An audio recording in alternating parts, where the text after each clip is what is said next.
Hi mga kaaya, for today's video ay magbibigay nga tayo dito ng update kay Chatwika. Isa itong audio apps kung saan pwede kang kumita.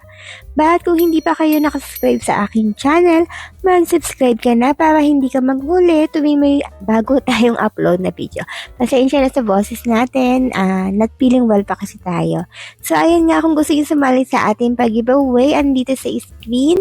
Pakipollow ang ating FB page para malaman nyo kung ano ang mechanics. By the way, ito yung mga nanalo sa ating weekly giveaway. Ayan, palakpakan natin sila.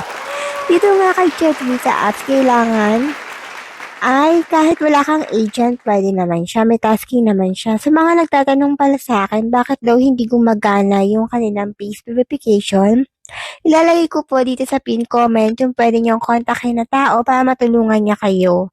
At self-withdrawal nga ito via GCash. Kailangan mo ng 100k equivalent to $10. Meron din, optional lang to, sa pag-i-invite mo magkakaroon ka ng free spin. So, ilalagay ko sa link yung host link and agent link. So, kayo na lang bahala, kontakin nyo, ilalagay ko sa comment section.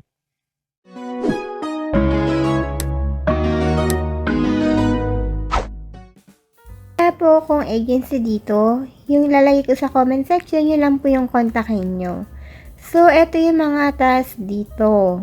So, kailangan muna mag-face verification ka. So, sa akin hindi gumagana kasi sa Pilipinas lang daw siya gumagana. So, ayan. So, 100k yung minimum withdrawal equivalent to $10. And meron din silang palaki spin. Sa pag-i-spin mo, meron ditong makukuha ka mga rewards. Ayan, sa invite friends. Ayan, ganyan. So, kung hindi mo pa ma-face verification, hindi mo ma-avail yung iyong cash out. For more question, i-message nyo na lang ilalagay ko sa comment section na tao at agent.